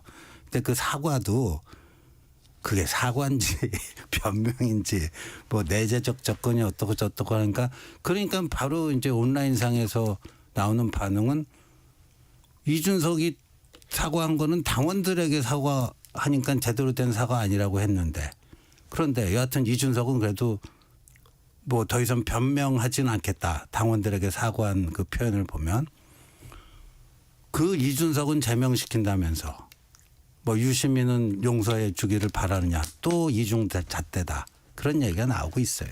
예. 아니, 근데 유시민 작가가 어떤 공적 지위를 가지고 있는 분은 아니잖아요. 아닙니다. 네. 네, 그러니까 이준석 후보에 대한 어떤 징계안과는 또 별개의 이야기고요. 이거는 좀 저는 좀 차원은 다른 문제인 것 같습니다. 그리고 자꾸 제명안이라고 이준석 후보가 이렇게 호도하는 경향이 있더라고요. 명백히 국회의원 징계안을 낸 것이고 윤리 거쳐서 여러 단계를 거쳐야 되잖아요. 그리고 설사 윤리에서 제명안을 이제 결론을 내더라도 본회의에서 200명 이상의 국회의원 동의를 해야 되는데 지금의 구도상 개혁신당까지를 죄송합니다. 포함해서 지난번 탄핵안을 가경하면서 192명이다 이런 얘기를 했었는데 개혁신당 3명 빼고 김상우 의원 왔으니까 지금 구도는요 190대 110이거든요. 그러니까 그거는 윤리도 거쳐야 되고 많은 단계가 있고 또 민주당 의원들이 그 조국 혁신당 의원들이 주도적으로 낸 발의안에 대해서 한 서너 분이 참여를 했거든요. 근데 이거를 뭐 나를 제명시키려고 하는 거다라고 하는 것은 이거는 사실관계를 너무 호도하는 것이다. 그리고 미리 절차가 많이 남아있는 건에 대해서 가불해서 지금 이렇게 본인이 분노하고 있다라는 생각이 드네요. 반성이 먼저라고 생각합니다. 하나 더 짚고 넘어가겠습니다. 이재명 후보가 유튜브 인터뷰에서 이런 말을 했습니다. 대법원 쪽에 저한테 직접은 안 오지만 소통들이 일부 있잖아요. 제가 들은 바로는 빨리 정리해 주자였다고 빨리 기각해 주자 깔끔하게 그랬다고 합니다. 그런데 어느 날 바뀌었대요. 이 발언은 좀 어떻게 들으셨어요? 그게 만약에 그게 사실이라면 이거는 있어서는 안 되는 일. 그러니까 윤석열 전 대통령의 느닷없는 비상계엄이 자유민주주의 헌정 질서를 파괴했고 뭐 그랬습니다만 지금 그 이재명 후보의 그 발언이 만약에 사실이라면 이거는 대한민국 그 국가 운영의 기본 중의 기본인 상권 분립을 파괴하는 그런 모종의 그 밀실 거래 내통이 있었구나. 이건 반헌법적인 그런 행위입니다. 그런 행위인데 그러니까 일단 대법원의 누구와 민주당 그 이재명 후보는 본인이 소통한 건 아니라고 했어요. 그러니까 민주당 누구 대법원의 누구와 민주당 누구가 언제 어떻게 무슨 대화 내용을 나눈 것이 이재명 후보 귀에 그렇게 들어갔는지 진상규명이 반드시 필요합니다. 이거는. 진상규명이 반드시 필요하고 이건 게이트예요. 엄청난 게이트고. 그리고 두 번째는 그 사실관계 확인이 굉장히 시급하고요. 두 번째는 그게 사실인지 아닌지를 떠나서 그거를 아무렇지도 않게 얘기하는 그 이재명 후보의 좀 인식에 까무러쳤어요. 설령 자신의 가까운 측근이 저 뭐 대법원 쪽을 이렇게 알아보니까 뭐 이렇게 한다고 하네요. 근데 그거를 공개적인 방송에 나와서 그렇게 해주기로 한 거를 180도 뒤집었으니까 이거 문제다라는 식으로 얘기하는 이재명 후보의 그 인식. 이 사람은 상권 분립에 대한 기본적인 무슨 사고가 정립되어 있는 사람이 아니구나. 자기가 대통령이 되면 상권 분립 이런 거 다 우습게 하는 사람이구나. 그 인식을 드러낸 거예요. 그러니까 앞에 부분은 팩트의 문제고 뒤에 부분은 인식의 문제인데 둘 다 아주 중대한 문제입니다.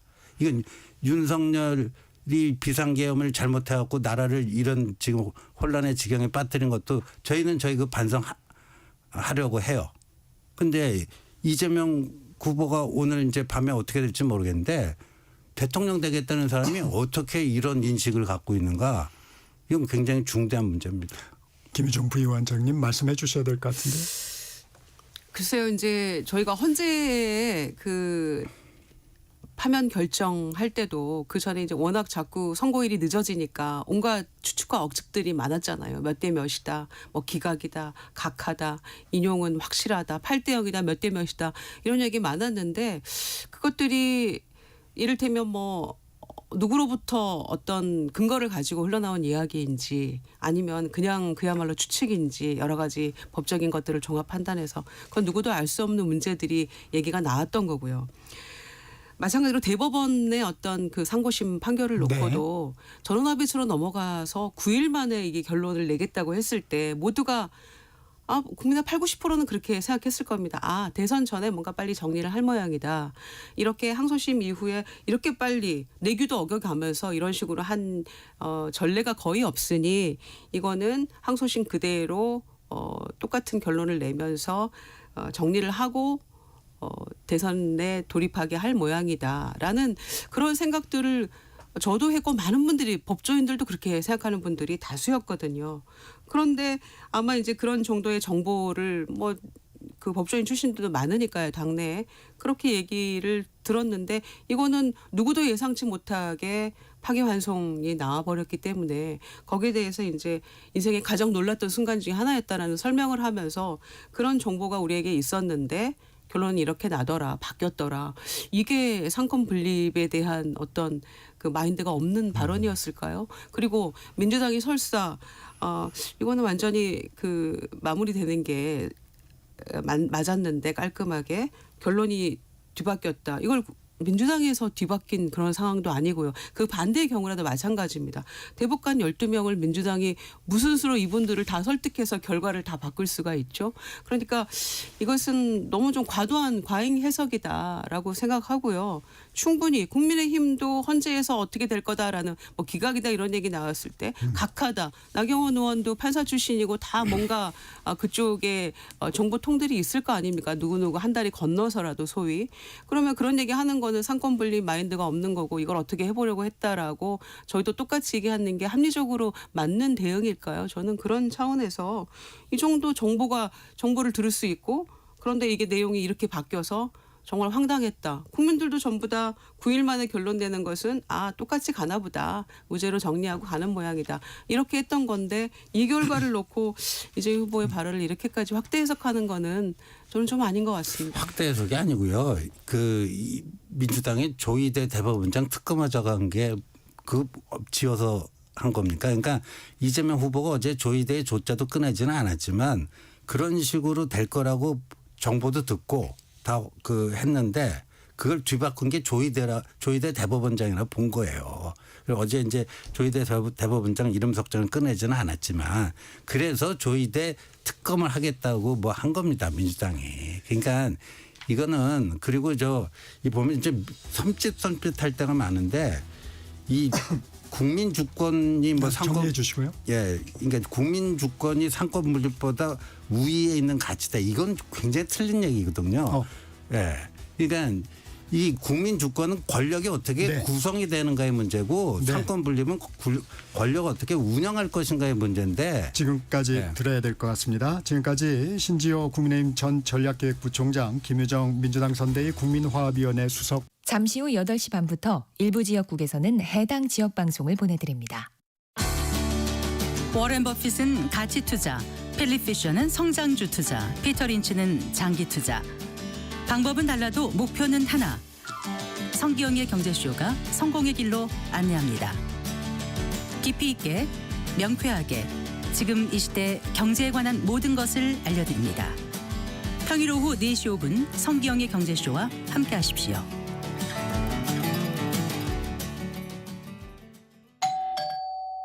편지 맞습니다. 퇴근길 지친 당신에게 힘이 되는 뉴스를 전해드립니다. 매일 저녁 5시 5분 당신과 함께 읽는 세상 이야기 KBS 1라디오 뉴스레터 K. 지금 시각은 8시 30분입니다. KBS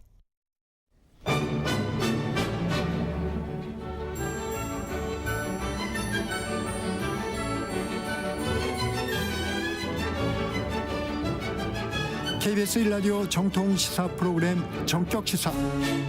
청취자의 눈으로 질문하겠습니다. 공정의 가치를 추구합니다. 꼭 필요한 정보를 담겠습니다. 월요일부터 금요일까지 아침 7시 20분에 찾아옵니다.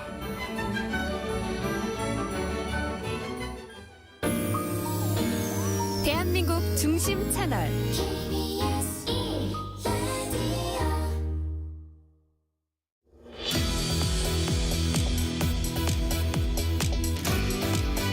적격 인터뷰 이번에는 윤태곤 의제와 전략그룹 더모아 정치분석실장과 말씀 나눠보겠습니다. 실장님 어서 오세요. 네, 안녕하세요.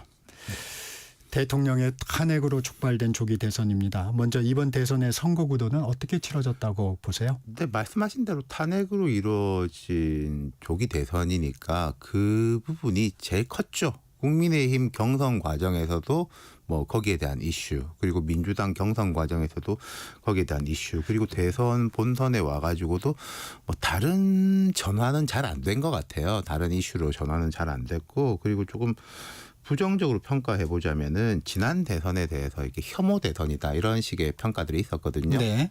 이번 대선은 혐오 대선보다 한 단계 더 나아간 증오 선거다라는 분석까지 나오고 있어요. 이게 뭐 위안이 되실 말씀인지는 모르겠습니다만 우리나라만 그런 건 아니고 지난 미국 대선도 그랬었고 요즘 글로벌하게 정치의 추세가 그렇게 가는 것 같긴 합니다. 증오 대선이다. 네. 선거 과정에서 좀 표심에 가장 영향을 준 사건이나 발언. 그러니까 앞서 말씀드린 대로 이번 선거 규정이라는 게 뭐 우리가 한 8년 전에도 겪었습니다마는 탄핵에 의한 조기 대선이지 않습니까? 그리고 이 탄핵을 촉발시킨 건 비상계엄인 네. 거잖아요. 그 연장이 계속됐었고, 그러니까 선거 과정에서도 보면은 윤석열 전 대통령이 이게 뭐 신스틸러처럼 등장을 했지 않습니까? 중간중간에 계속. 네. 뭐 경선에도 영향을 미쳤다 아니다 이런 말이 있지만 어쨌든 선거 본선이 들어간 이후에 저도 깜짝 놀랐었던 것이 그 부정선거를 다룬 다큐멘터리를 관람했다라는 게 뭐 큰 영향을 미쳤고, 선거 막판에도 보면은 그 정광훈 목사의 광화문 집회, 좀 강경 보수 인사들의 집회에서 메시지를 대독해서 뭐 김문수 후보 밀어야 된다라고 이야기한 것, 그게 이제 큰 영향을 미친 것 같아요. 이쪽 저쪽으로 봐도. 반면에서 보자면은 뭐 뒤에 말씀드리겠습니다만은, 그리고 이게 선거 중이라서 조심스럽습니다만은 네. 이재명 후보가 좀 유리한 판세가 진행되고 있는 건 분명한 것 같은데, 이재명 후보 쪽을 보자면은 앞서서 이제 신지호, 김유정 두 분 이야기에도 나왔지만 좀 사법부에 대한 이야기들, 네. 그게 좀 마이너스 요인으로 작용한 것 같아요. 조금 더 풀어서 말씀드리자면은 지금 현재 민주당은 국회에서 압도적인 의석을 가지고 있지 않습니까? 네. 그리고 대선도 객관적으로 볼 때 앞서 나가고 있는 것이고, 그러면은 이제 입법부하고 행정부를 뭐 같은 표현, 같은 본질입니다만 표현이 다를 수 있는데 뭐 어떻게 보면 장악이고 어떻게 보면 석권을 하게 되는 건데, 여기다가 사법부에까지 강한 영향력을 미치려고 한다라고 하면은 국민들 입장에서는 이게 견제 심리가 발동할 수밖에 없는 거거든요. 이제 집권했을 경우에. 그렇죠. 예, 그런 부분을 제가 만약에 전략적으로 본다면은 민주당이 캠페인 기간 동안에는 그런 우려를 조금 낮춰주는 부분으로 좀 뭔가 메시지라든지 여러 정책적 방향이 나갔어야 되는데, 그런 우려를 낮춘다기보다는 오히려 조금 더 키우는 쪽이 아니었었나, 그런 부분이 있네요. 후보별로 선거운동 좀 살펴보겠습니다. 이재명 후보는 탄핵 이후 출발점이 좀 빨랐습니다. 일찌감치 실용 요선으로 중도층 공략에 나섰었는데 선거운동 어떻게 평가하십니까? 이게 뒤에 다른 당도 마찬가지입니다만은 저는 이제 이재명 후보하고 민주당 약간 나눠서 보고 싶어요.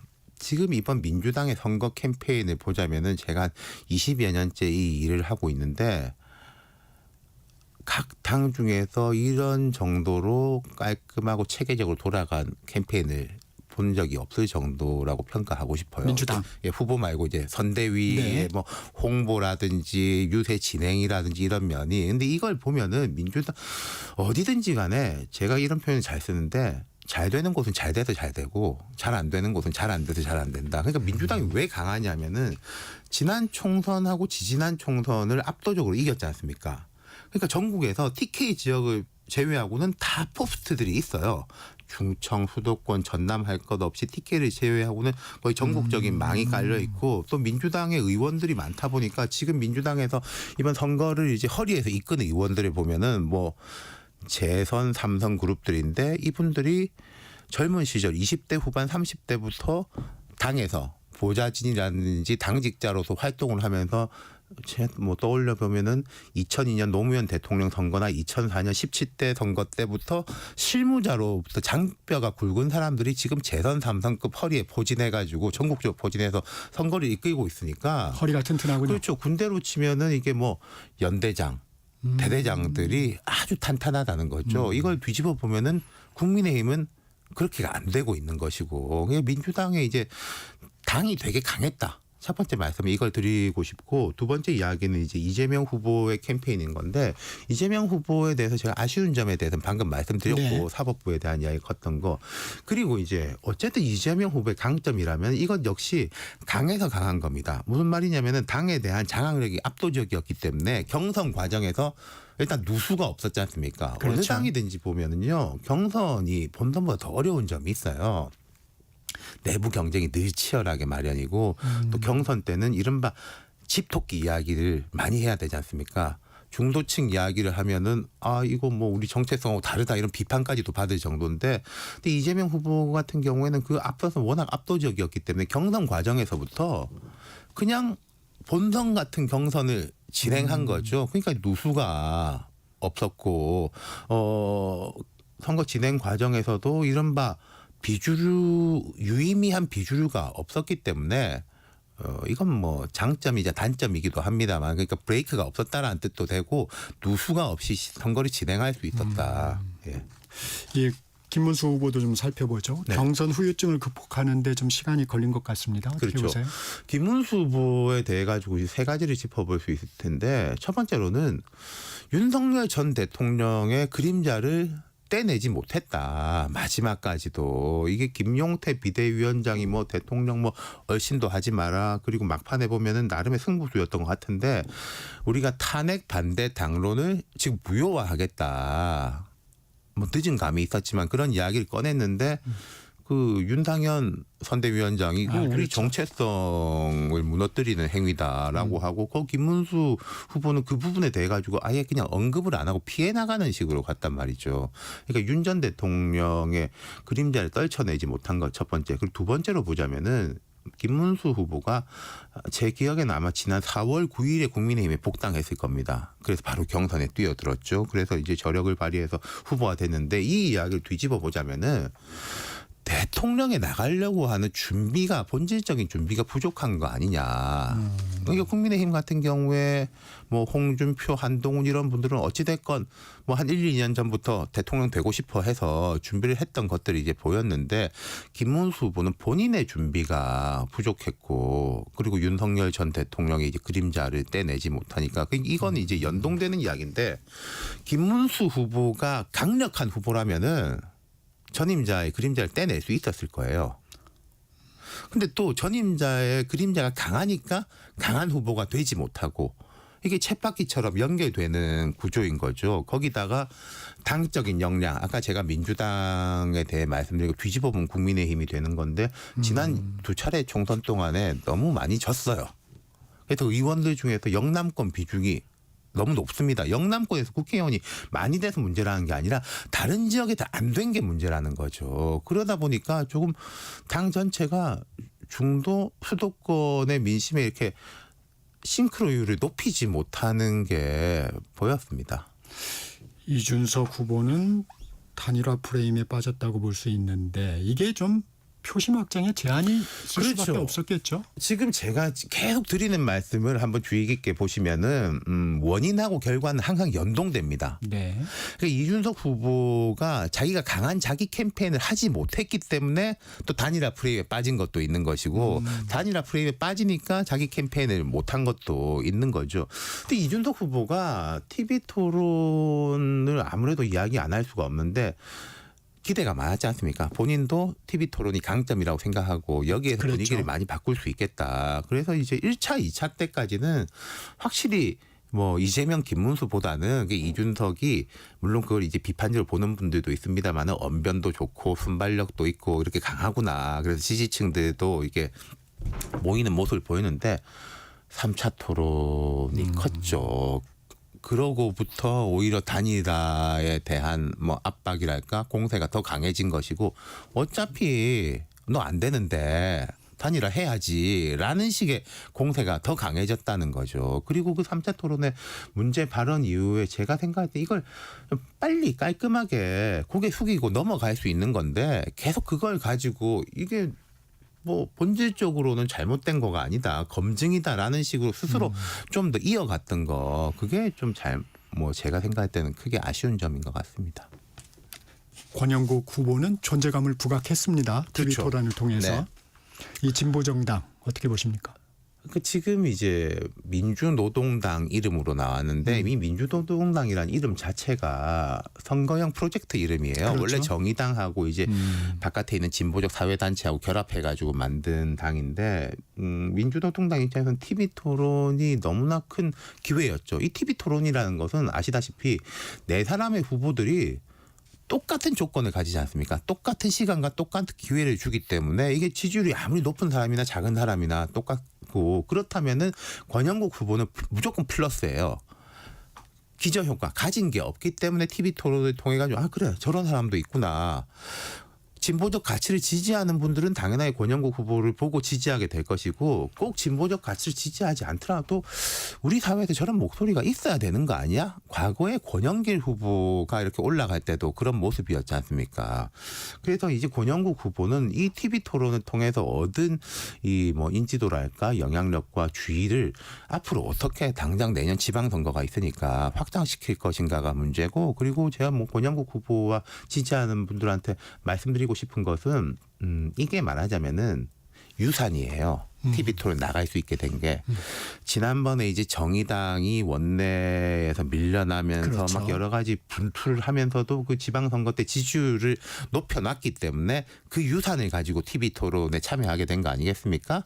그럼 권영국 후보 입장에서는 자기가 받은 유산만큼을 또 그대로 고스란히 유지해서 다음 주자한테 물려줄 의무가 있는 거죠. 책임이 있는 거죠. 과거 정의당에 해당하는 지지율 정도의 성공 그 부분은 가능할까요? 그렇게는 쉽지가 않을 것 같습니다만은 이번 선거 기간에 이제 뭔가 부채감이라든지 영향력이라든지 그래 한국 사회에 이런 사람들이 필요하지. 게다가 이제 뭐 민주노동당 입장에서 호기일 수도 있는 것이 지금 현재 민주당이 우리는 중도 보수다라면서 가운데로 밀고 가고 있지 않습니까? 그럼 왼쪽이 뻥 비어 있는 상황이잖아요. 어떻게 보면 무주공산일 수가 있으니까 깃발이 단단하게 꽂으면은 좀 영향력을 올릴 수 있지 않겠습니까? 여론조사 깜깜이 기간입니다. 전체 판세는 좀 어떻게 보고 계세요? 뭐 이런 날은 특히 조심스럽습니다 발언이. 네. 근데 이제 몇 가지 이제 팩트를 말씀드리자면은 지금까지 여론조사 깜깜이 기간 이전에 순위가 바뀐 적은 없었다. 역대 선거에서 그 순위가 되게 좁을 때 좁혀진 적은 조금 있었는데 역전된 적은 없었다. 뭐 그런 정도 말씀을 드릴 수 있고요. 또 이제 이런 면은 있습니다.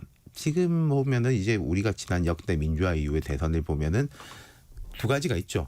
붙었던 선거들이 있고 지난번 같은 경우에도 0.73% 차이였었고 네. 뭐 김대중 대통령, 노무현 대통령이 당선될 때도 격차가 되게 작았었고 근데 격차 큰 선거도 있었지 않습니까? 이명박, 정동영. 그랬죠. 네, 그리고 문재인, 홍준표. 이때는 이 격차가 컸었는데 근데 격차가 컸던 선거들도 보면은 정동영 후보가 2007년 대선에 나왔을 때 마지막까지 여론조사에서는 한 16%, 17% 정도 나왔었어요. 근데 뚜껑 열어보니까 한 27% 수준까지 올라가더라고요. 그걸 이제 보면은 이른바 샤이 표심이라고 하는데 어떤 이유에서든지 간에 뒤지고 있는 쪽은 좀 밖으로 표현을 잘 하기가 껄끄러워지는 게 있는데 그분들이 이제 그때는 어쨌든 투표장으로 등장한 것이고 이번에도 어떨 것인가. 그러니까 사전투표 때 보면은 사전투표가 지난 대선에 비해서 전반적으로 2%포인트 정도 낮았습니다. 이거는 이제 지난 대선의 사전투표는 금, 토, 휴일이니까 마음 편하게 나가시는데 이번은 평일 양일이었지 않습니까? 그러니까 이제 뭐 직장이라든지 일하는 것 때문에 불편함이 있어서 낮아진 건데 보면은 호남은 많이 올라갔고 영남 지역은 많이 떨어졌거든요. 그게 오늘 본투표에서 얼마큼 벌충될 수 있을 것인가. 제가 아까 8시 현재까지를 보니까 대구 경북은 꽤 높더라고요. 예, 이게 이 아침의 추이가 오후까지 계속 유지될 수 있을 것인가. 뭐 그거를 보는 게 또 투표 결과를 가늠하시는데 도움이 되지 않을까 싶습니다. 이 승패 못지않게 득표율도 중요합니다. 네. 이분들의 이제 향후 정치력의 큰 전환점이 될 건데 이 득표율에 따른 명암은 좀 어떻게 보십니까? 앞서 나가는 쪽은 당선을 될 것으로 좀 기대하는 쪽은 뭐 높게 가기를 바라고 있고 민주당 분들이 대체로 말을 아끼고 있던데 내부적으로 보면은 그 민주화 이후에 득표율이 가장 높았던 후보가 박근혜 후보였어요. 51.5%였던 걸로 아는데 근데 격차는 그렇게 크지 않았습니다. 그때는 완벽한 1대1 구도였거든요. 박근혜 문재인 다른 후보가 아예 없었습니다. 민주당에서 내심 기대하는 것은 그 숫자를 뛰어넘기를 기대하는 것 같아요. 50대 이상이라는 그 상징성이 또 있지 않습니까? 과반이 지지한 당선자라는 그걸 뛰어넘기를 기대하는 것 같고 뭐 국민의힘 입장에서는 당연하게 역전승을 기대할 것이고 그게 이제 안 된다면은 뭐 여의치 않는다면 어쨌든 최대한 따라잡 한 표라도 더 얻어야지. 만약에 야당이 된다고 하더라도 좀 여당을 견제할 수 있는 레버리지가 생기는 거 아닌가 그런 기대를 하고 있겠죠. 그리고 이제 이준석 후보 경우에는 자체적으로는 15% 이상을 목표로 하는 것 같아요. 15% 이상이라는 건 한 두 가지 의미가 있는데 첫 번째로는 선거는 돈 이야기 또 안 할 수가 없으니까 예. 선거 비용을 전액 환급받을 수 있는 보전받을 수 있는 기준이 되는 것이고 그다음 두 번째로는 완벽하게 3세력으로서 인증을 받는 게 되는 거죠. 15%를 넘긴 제3후보가 지금까지 몇 없었거든요. 한두 분 정도 있었나 생각이 나는데 그렇다면은 만약에 선거가 이재명 후보의 승리로 귀결이 된다면은 보수 진영의 재편이 또 이루어질 거 아니겠습니까? 그 과정에서도 이제 중요한 역할을 할 것이고 그 기대는 그러한 것이고 근데 만약에 한 자릿수에 그친다면은 그런 좀 목표 향후의 목표를 달성하는데 어려움이 많겠죠. 지금 잠시 언급을 해주셨는데 이제 후보별로 좀 가정을 해보겠습니다. 네. 이재명 후보가 집권을 할 경우 이제 보수 진영 정계 개편 가능성은 어떻게 보십니까? 그러니까 지금 이제 그건 김문수 후보의 득표율하고도 연동이 될 겁니다. 김문수 후보가 상당한 득표를 거둔다면은 선거 이후에도 어떤 뭐 축으로 움직이려고 할 것이고, 근데 그렇지 못하다면은 뭐 한동훈 전 대표가 이제 중심이 돼서 이제 뭔가 이제 움직임이 보일 건데 친윤 이른바 친윤이라고 하는 분들 이제는 뭐 친윤이 어디 있냐라고 말씀하시지만 구친윤이라고 제가 표현을 하겠습니다. 그러면 이분들은 영향력이 줄어들 수밖에 없는데 국민의힘 내에서 이런 미스매치가 있는 거예요. 그 영향력이 줄어들 수밖에 없는 의원들의 임기가 3년이나 남은 거 아니겠습니까? 국회의원 임기가. 그렇죠. 그럼 뭐 그분들 보고 뭐 어떻게 뭐 활동하지 마라고 할 수도 없는 거고. 그러니까 국민의힘에서는 이제 그런 앞으로는 상당히 선거 진다면은 여러 가지 부분 윤석열 전 대통령에 대한 평가가 제대로 안 된 부분이 있는데 이걸 먼저 정산하는 게 급선무일 거라고 저는 생각을 합니다. 친윤의 결집력은 강한가요? 근데 그게 지금 이제 윤석열 전 대통령이 점점 사라지고 그리고 윤석열 그렇죠. 전 대통령이라는 이런 상징이 좋은 상징이 아니라 부정적 상징이 돼가고 있기 때문에 다시금 뭔가를 하나로 뭉치기는 쉽지가 않을 것 같고 좀 분화가 되지 않을까 싶어요. 네. 김문수 후보가 집권할 경우에는 아무래도 이제 여소야대 국회가 그렇죠. 과제일 겁니다. 네. 이 부분은 어떻게 좀 협치의 해법을 해나갈까요? 제 생각에는 김문수 후보가 이긴다고 하면은 민주당은 심각한 타격을 받는 거 아니겠습니까? 그리고 이재명 후보가 과거 같은 구심이 되기는 쉽지가 않을 것이고 또 민주당 입장에서도 민심을 따르지 않을 수가 없는 거 아니에요. 이 계엄과 탄핵인데도 졌다라고 하면 이거는 뭐 국민의 심판이 민주당에 대해서 어마어마한 심판을 내린 거기 때문에 새 정부에 협조하지 않을 수 없는 면이 있겠죠. 또 이제 김문수 후보가 만약에 이긴다면은 계엄하고 탄핵 뒤끝이기 때문에 협치를 안 할래야 안 할 수가 없는 조건이 펼쳐지는 거 아니겠습니까? 그때 지금 김문수 후보가 임기 단축 개헌을 네. 주장하고 있잖아요. 이게 어떤 동력이 될 수 있을까요? 네, 그렇죠. 그러니까 뭐 야당 민주당이 또 야당이 된다면은 선거도 졌지만은 뭐 여당이 임기도 단축하고 뭐 바꾼다라고 하니까 거기에 이제 뭐 마다할 이유가 없지 않겠습니까? 이번에는 대선 후보를 내지 않았지만 원내 3당 조국혁신당은 앞으로 어떤 행보를 보일까요? 조국혁신당 같은 경우에는 이재명 후보가 당선됐을 경우에 좀 빨리 사면 복권해 주기를 바라겠죠. 조국 전 대표에 대해 가지고 그게 이제 제일 큰 과제가 될 것이고 또 뭐 이재명 대표가 당선된다면 또 뭐 압박이랄지 뭘 이제 좀 하지 않겠습니까? 의석이 10여 석이 넘으니까 레버리지를 삼아가지고. 네. 아니 내년에는 바로 지방선거에서 호남에서는 또 경쟁 상대가 되는 건데. 그렇죠. 네. 그러니까 이제 이재명 후보가 당선됐을 경우에는 그런 계산을 하지 않을 수가 없고 그리고 사실은 민주당이 조국혁신당이 없다 하더라도 의석이 170석에다가 또 다른 이제 군소 정당들이 되게 우호적이지 않습니까? 그게 국민의힘이 뭐 어떻게 해서 올라오지 않는 이상은 약간 이제 여유가 있긴 하죠. 그러니까 조국혁신당 입장에선 그런 부분이 좀 머리가 아플 수 있는 것 같고요. 앞서도 득표율 부분에서 잠시 언급을 해주셨지만은 개혁신당의 입지는 어떨까요? 개혁신당은 이제 이준석 후보의 득표율이 어떻게 되느냐가 제일 중요하고 두 번째로는 홍준표 전 시장이 이제 귀국한다고 하는데 거의 뭐 국민의힘은 없어져야 된다라고 이야기하고 이제 이준석 후보하고 뭔가 손을 잡을 것처럼 이야기를 하고 있지 않습니까? 정계 은퇴한 거 아닙니까? 했다고 했다가 국민의힘에서 은퇴로 말을 바꿨어요. 그러니까 보수가 재편되는 과정에서 뭔가 역할을 하고 싶어 하는 것 같아요. 본인의 의지는. 근데 그것은 사실은 홍준표 전 시장의 향후 입지도 이준석 후보의 득표율에 달려 있다고 볼 수 있는 거죠. 한동훈 전 대표는 어때요? 한동훈 전 대표는 뭐 정치를 계속 하겠다라고 이야기했고. 근데 말씀하신 대로 국민의힘 안에서 예를 들면 여전히 주류는 친윤계였고 그렇죠. 그런 부분이 있죠. 그러니까 그 힘든 분투가 있을 겁니다만은 근데 그 주류가 앞으로 어떤 이야기를 할 수 있을 것이냐. 자기들도 뭔가 명분을 가지고 나와야 될 거 아니겠습니까? 뭐 윤 전 대통령을 뭐 지켜야 된다 이런 식의 명분은 못 가지고 나올 거 아니에요. 그럼 명분상에서는 한동훈 전 대표가 뭐 압도적으로 우세한 거죠. 이건 그러니까 한동훈 전 대표에 달려 있는 게 아니라 그 구주류들이 어떤 식으로 정비를 하고 나올 것인가에 달려 있는 것 같습니다. 실장님이 보시기에 지금의 한국 사회 이념 지형은 좀 어떻게 보고 있어요?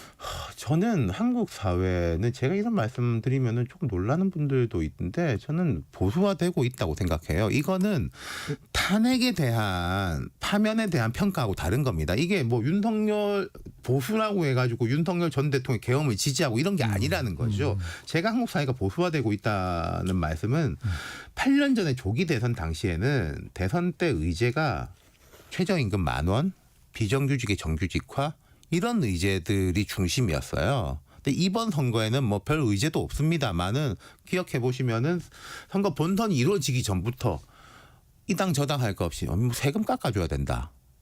기업 잘 되게 해야 된다. 미국하고 가까이 지내야 된다. 라는 쪽이고 특히 이제 20대 30대는 보수화된 게 역력히 보이거든요. 근데 이걸 조금 잘못 이해하시는 분들은 그 윤석열 전 대통령이라든지 계엄에 대한 평가하고 이걸 연동시킨 분들도 저는 꽤 봤는데 저는 그건 완전히 다르다고 생각하거든요. 사회가 보수화됐기 때문에 보십시오. 한국 사회에 이제 대한민국 국민이라는 게 전 세계에서는 엄청난 기득권이에요. 그렇지 않습니까? 전 세계 70억 인구 중에 한국 국민으로 산다는 것. 여기 이 정도의 복지 혜택, 국가의 위상, 문화적인 뭐 지위 외국에 나가도 한국 사람이라고 하면 이렇게 쳐주는 것 이런 자체가 엄청난 기득권인 거거든요. 근데 계엄을 통해 가지고 이런 기득권을 무너뜨리려고 한다? 우리가 이 안온하게 살고 있는 민주주의와 뭐 경제적인 지위를 계엄을 통해서 훼손시키려고 한다? 보수적 입장에서 그거는 견딜 수가 없는 거죠. 지금 그러니까 선거도 보시면 지금의 상황을 여론 이념의 지형으로 해석할 게 아니고 전반적으로 보면 그렇죠. 그러니까 이번 선거 기간에도 보면은 오히려 전통적인 민주당 지지층 입장에서 아니 우리 당이 이렇게 조금 보수화돼도 맞는 거야라고 불만을 느낄 정도로 캠페인이 보수적 캠페인이었던 거죠.